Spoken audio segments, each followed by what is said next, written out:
Assalamualaikum warahmatullahi wabarakatuh.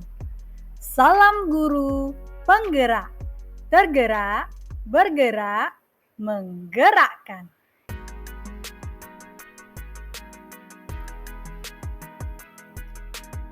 Kali ini saya akan menyajikan aksi nyata modul 1.4 budaya positif. Saya Mira Rahmadani, SPD, CGP Angkatan 7, Kabupaten Padang Pariaman.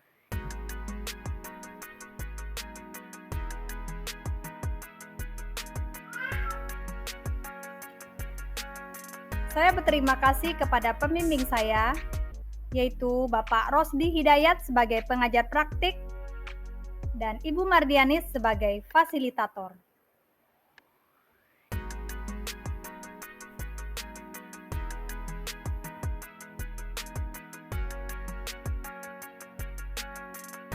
Rancangan tindakan aksi nyata tugas 1.4.A.9.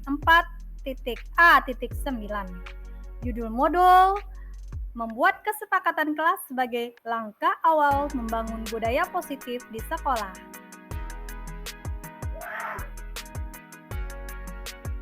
Kita mulai dari latar belakang. Latar belakang saya dalam membuat tugas aksi nyata ini adalah sekolah adalah institusi pembentukan karakter.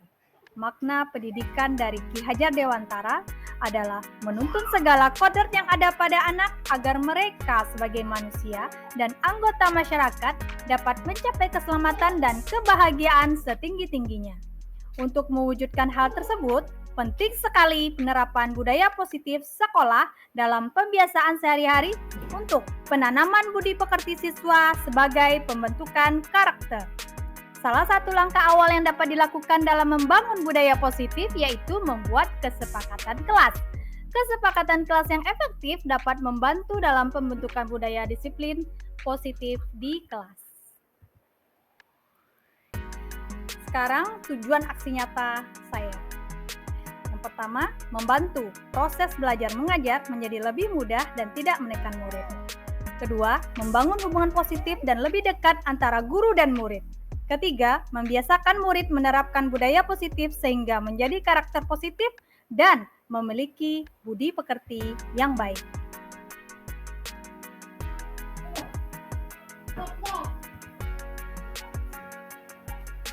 Tolak ukur.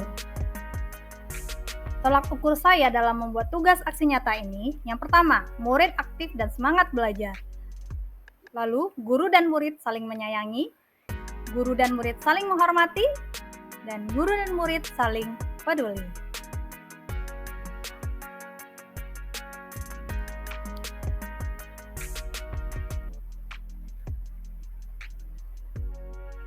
Lini masa.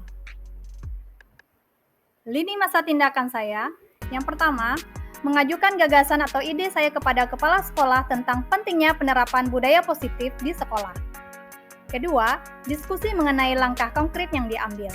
Yang ketiga, menentukan jadwal rapat koordinasi dengan guru-guru yang didampingi oleh kepala sekolah untuk sosialisasi penerapan budaya positif. Yang keempat, membuat kesepakatan untuk mewujudkan kelas impian. Yang kelima, mendesain kesepakatan kelas. Lalu, yang keenam, memantau, merefleksi, dan mengevaluasi kesepakatan kelas yang telah didesain atau dibuat.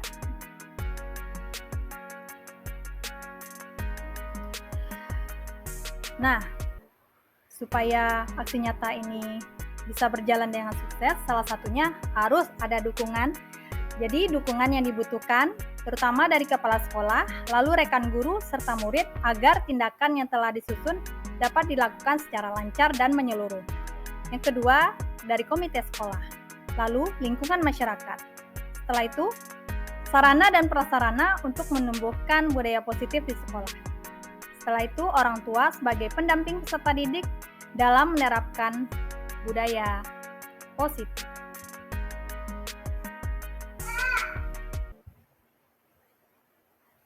Berikut ini merupakan kegiatan diseminasi saya di sekolah mengenai pemahaman budaya positif. Ini saya lakukan pada hari Sabtu tanggal 28 Januari 2023. Berikut ini dokumentasi videonya. Selamat menyaksikan. Waalaikumsalam warahmatullahi wabarakatuh. Alhamdulillahirrabbilalamin. Wassalatu wassalamu ala asyrafil anbiya wal mursalin wa ala alihi wa sahbihi ajma'in. Puji syukur marilah selalu kita ucapkan atas kehadiran Allah Subhanahu wa taala, yang mana Allah masih memberikan kita nikmat iman, nikmat Islam, dan nikmat keadaan baik, pada acara kali ini itu ada seminar dari salah satu guru kita, yang mana kita masuk ke acara pertama, yaitu acara inti tentang presentasi tentang budaya positif. Kepada ibu yang mempresentasi, dipersilakan.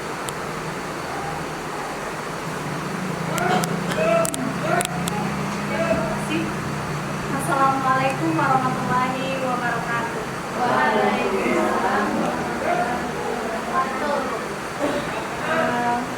Alhamdulillahirrahmanirrahim.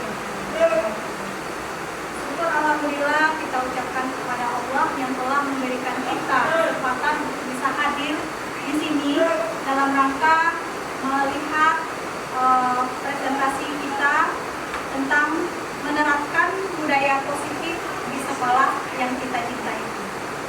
Salawat beriring salam tidak lupa pula kita panjatkan kepada Nabi besar kita Muhammad SAW yang telah membawa kita dari zaman kebodohan ke zaman yang serba canggih seperti yang kita rasakan saat sekarang ini. Yang saya hormati kepada rekan-rekan guru SMK Negeri 1 4 Kota Melintang yang telah bersedia hadir di sini sekarang. Baiklah,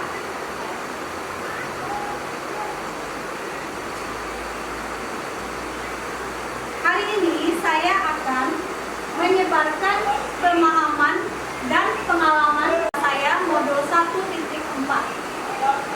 Sama-sama kita semuanya. Lagi ya, selamat datang kepada para guru hebat SMK Negeri 1 4 Kota Melintang.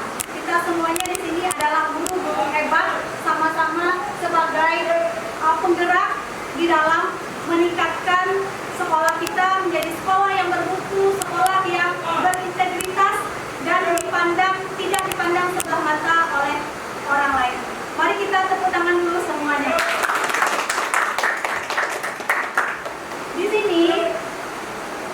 Di sini mari kita belajar bersama-sama. Walaupun saya sekarang sedang ikut dalam program pendidikan guru penggerak, tapi tidak menutup kemungkinan ilmu saya lebih rendah dari rekan-rekan semuanya.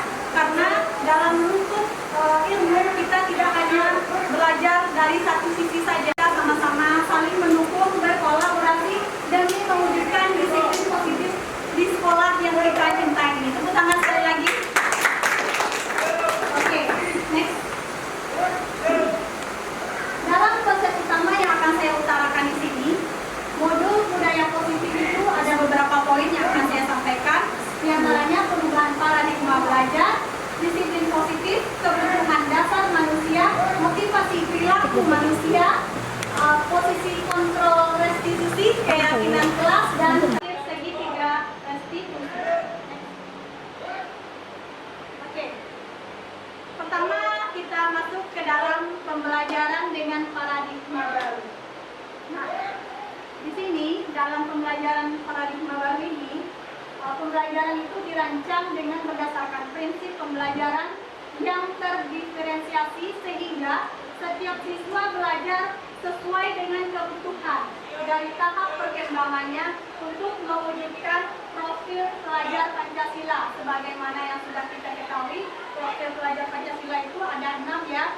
Beriman dan bertakwa kepada Tuhan Yang Maha Esa dan berakhlak mulia, berkebenekaan global, bergotong royong, mandiri, bernalar kritis, dan kreatif. Nah, di sini tujuan akhirnya nanti ya.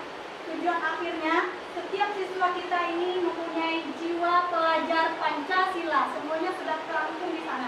Ada sisi agamanya, berakhlaknya, dan kebinekaan globalnya, gotong royongnya, dan mandirinya, bernalar kritis, dan kreatif. Next. Nah, poin yang kedua, disiplin positif.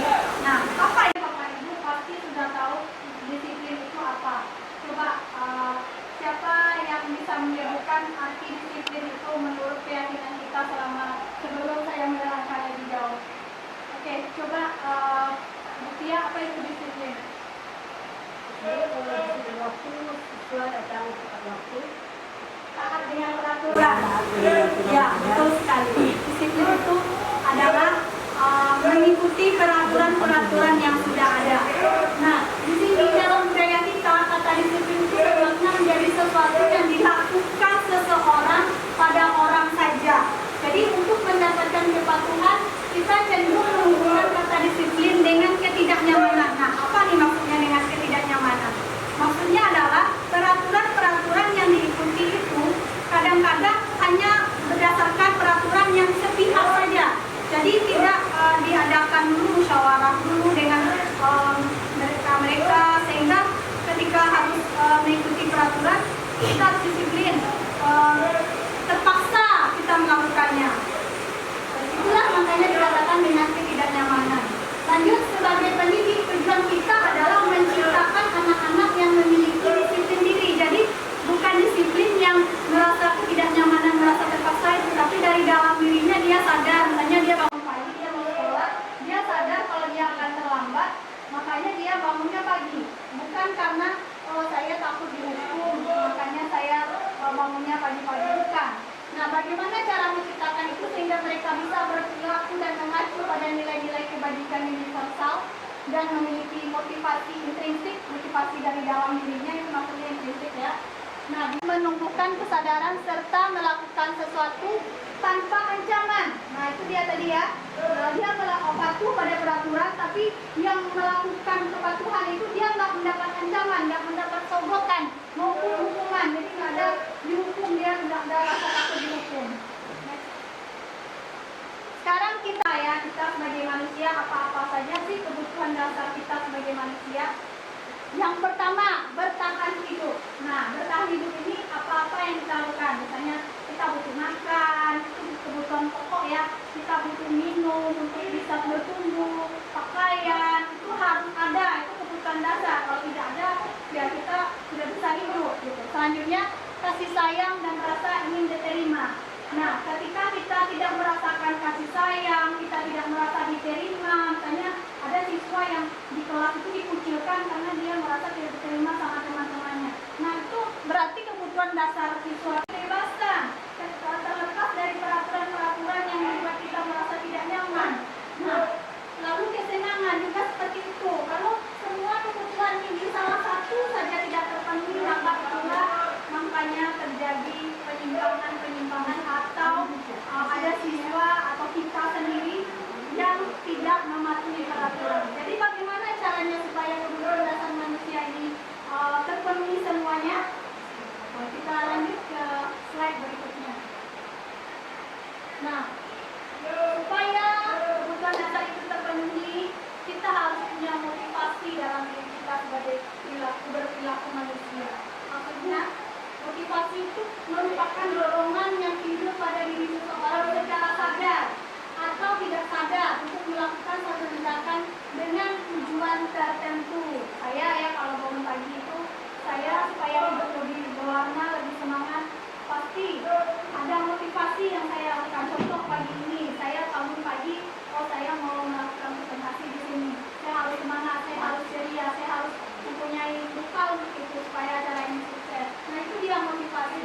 Nah, ada kalanya motivasi itu terjadi karena hanya ingin menghindari ketidaknyamanan atau hukuman. Nah, contohnya di sini ya, siswa melakukan disiplin diri, ya dia disiplin. Misalnya ada dia pakai baju, kalau hari Senin pakai baju putih, misalkan Senin Selasa, Rabu Kamis pakai baju biru. Itu juga ada Sabtu. Nah, di sini siswa melakukan disiplin diri karena ternyata ya lomba memberikan penghargaan atau memberikan ranking ke anak itu menimbulkan rasa ada efek sampingnya ternyata, dan anak-anak bisa juara bisa jadi bukan karena keinginan dia dari dirinya, apa yang dilakukannya hanya karena kesadaran dia sendiri. Sekarang kita lihat konsep disiplin dengan identitas gagal. Nah ini dia, ini dikatakan gagal. Jadi yang dikatakan gagal itu dia siswa memang disiplin, tapi dengan cara hukuman ya, lalu dengan penghargaan. Tadi ini efek sampingnya. Kalau hukuman tentu aja yang menyakitkan ya, contoh kan kalau terlambat disuruh keliling lapangan. Nah itu menyakitkan karena siswa itu belum makan sarapan pagi disuruh keliling lapangan. Nah terus siswa tidak nyaman, siswa merasa takut, merasa terpaksa gitu. Terus siswa menyembunyikan kesalahannya. Bisa jadi kan ada siswa karena takut dihukum, dia menyembunyikan kesalahannya. Ada lagi efeknya merusak hubungan. Jadi ada siswa yang iri kan, dia dapat juara 1 terus ya, mungkin dia anak guru ya, makanya dia juara gitu. Ada rasa iri antara sesama siswa. Lalu mematikan kreativitas. Siswa itu jadinya nggak kreatif, harus sesuai dengan apa yang diajarkan guru juga yang dilakukannya. Kalau menyimpang sedikit udah nilainya rendah, padahal siswa ini kreatif, dia bisa melakukan hal yang lebih baik. Selanjutnya menghukum dengan karantina ini yang saya katakan tadi yang ranking. Lanjut merampas hak menghargai dirinya. Jadi istilahnya gini ya, misalnya nanti kita sholat gitu, kalau nanti sholat ibu kasih uang 10.000. Nah seolah-olah sholat itu harganya cuma dari uang 10.000, bukan keinginan dari hati anak ini, dari dirinya sendiri untuk sholat.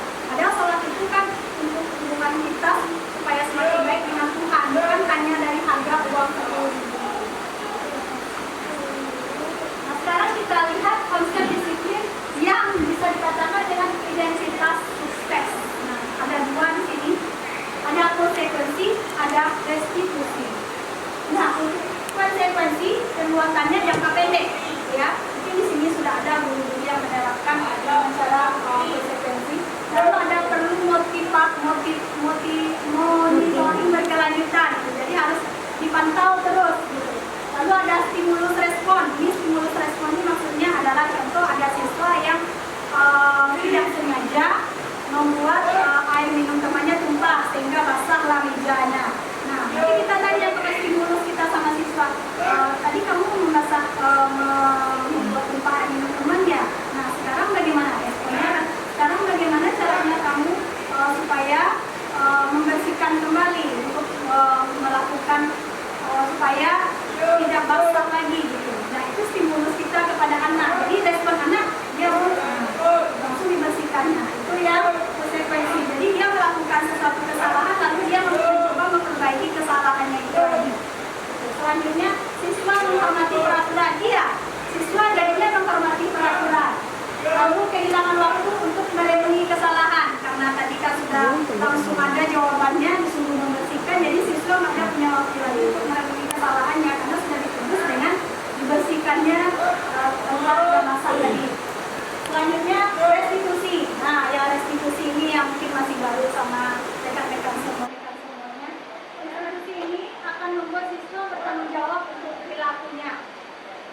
Fokus pada pemecahan masalah jangka panjang. Jadi masalahnya itu bisa misalnya dilakukannya besok dia nggak melakukan lagi, dia udah berpikir saya kalau berbuat seperti ini halnya bisa dimakan seperti ini. Dia tahu kan kondisi bagi murid untuk memperbaiki kesalahan mereka sehingga mereka bisa kembali pada kelompok mereka dengan karakter yang lebih kuat. Jadi contohnya tadi siswa yang merupakan minuman itu kan dia udah malu tuh, tapi dia sudah bisa mencari jalan keluar dari permasalahannya. Lalu dia bisa berkumpul kembali dengan teman-temannya tanpa memikirkan masalah tadi, kan sudah selesai masalahnya. Dia bisa kembali berkelompok dengan teman-temannya. Restitusi itu memiliki tujuan disiplin positif dan memulihkan dirinya, bukan perilaku untuk menyenangkan orang lain. Jadi bukan karena dia memakai baju seragam seni rasa putih-putih, bukan karena dia untuk dirinya, tapi memang dari dirinya ingin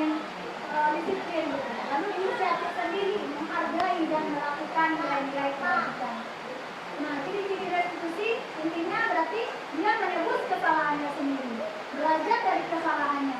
Memperbaiki selesaikan dengan segi 3 restitusi. Ini adalah proses dialog yang dijalankan oleh guru atau orang tua agar dapat menghasilkan murid yang mandiri dan bertanggung jawab. 3 cara dalam menyelesaikan masalah dalam segi 3 restitusi itu. Yang pertama, menstabilkan identitas. Jadi kita akan melakukan hal yang terbaik yang bisa dilakukan. Kita tanyakan dulu, misalnya siswa terlambat. Kamu kenapa terlambat? Apa penyebabnya terlambat? Terus setelah itu kita validasi tindakan yang salah.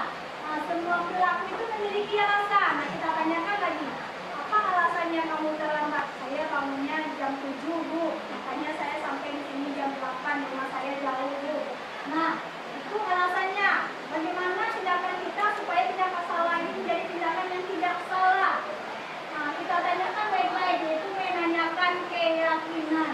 Kita semua memiliki motivasi internal. Kita memiliki motivasi dari dalam diri kita. Jadi misalnya kemarin saya sudah terapkan juga tuh, kenapa terlambat saya bangun jam 7, Bu. Terus bagaimana caranya supaya kamu tidak terlambat? Saya tanyakan sendiri bagaimana solusinya. Dia jawab sendiri, saya akan bangun lebih pagi, Bu. Bukan dari saya, jadi dari dirinya sendiri dia bilang, saya akan bangun jam 6 supaya saya tidak terlambat. Oke, kamu jangan begitu lagi ya, kata saya.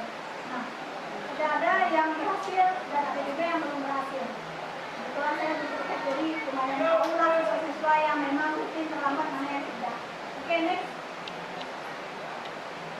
Nah, coba kita lihat perbedaan contoh kasusnya. Sekarang siswa sering tidak mengerjakan PR atau tugasnya tidak lengkap. Nah, ini dia ya.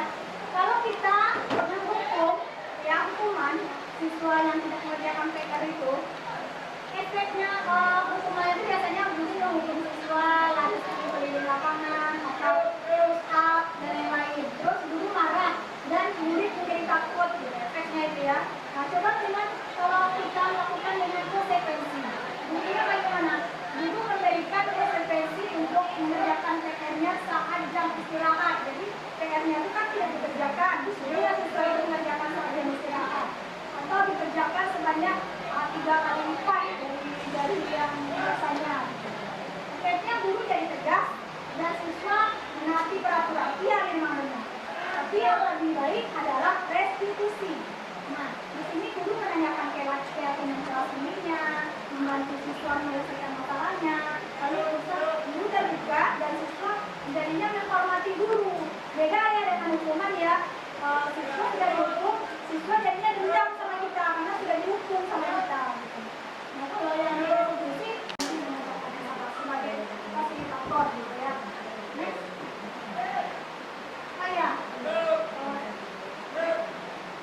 Kalau mau lihat kasus yang siswa sering tidak mengerjakan PR ini ada di untuk saya yang ini bentuknya. Kasusnya kebetulan dengan siswa PKJ 1. Ini keyakinan kelas ini kalau dibuat bersama-sama kayak voting gitu. Siapa? Pokoknya hal-hal yang positif. Jangan boleh ada kata jangan di dalam kalimat-kalimat keyakinan kelas itu. Contoh, masuk kelas tepat waktu, tapi jangan terlambat. Nah, jangan itu. Pokoknya kata-katanya positif. Kalau jangan itu kan negatif. Jadi istilahnya kalau kita selalu mengucapkan kata-kata positif yang hadir dalam kehidupan kita juga positif. Masuk kelas tepat waktu, mengerjakan tugas. Bagaimana cara membuat keyakinan kelas? Ini caranya ya. Lebih abstrak dari peraturan. Jadi kalau peraturan kan sifatnya satu arah, kadang-kadang harus terpaksa. Kalau keyakinan kelas ini atas kesadaran diri siswa dia mau peraturannya seperti apa. Lalu berupa pernyataan universal, umum. Lalu dibuat dalam bentuk positif. Nah, itu yang kata saya tadi positif. Jangan pernah ada kata jangan, kata tidak, tapi kata-kata yang positif. Sedikit saja agar mudah diingat ya. Jadi kata-kata itu tidak usah panjang-panjang, tapi sedikit tapi masuk dalam dirinya sendiri dan langsung diterapkan. Lalu sesuai dengan Pancasila. Oke? Terima kasih. Salam guru penggerak, bergerak, menggerakkan. Wassalamualaikum warahmatullahi wabarakatuh.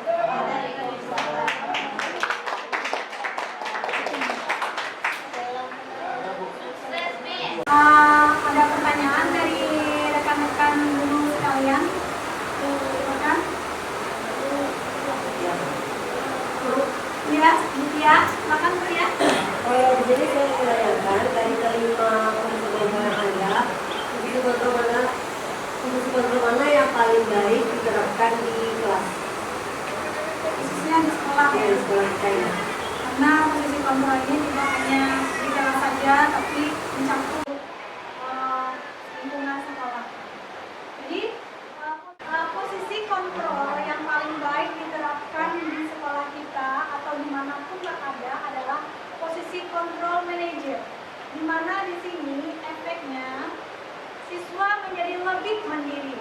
Jadi bisa membuat siswa mempunyai jiwa pelajar profil Pancasila. Di sana ada kata mandiri. Siswa menjadi kreatif dan tahu cara menyelesaikan masalahnya. Siswa jadi mampu untuk kalau ada masalah dia bisa selesaikan sendiri. Jadi siswa tidak merasa rendah diri ya. Kalau tadi dari segi hukum, dari sisi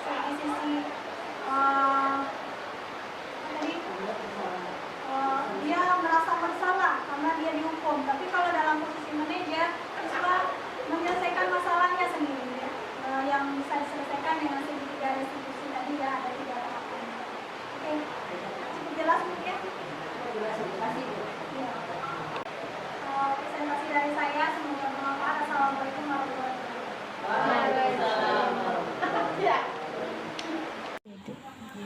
Assalamualaikum warahmatullahi wabarakatuh.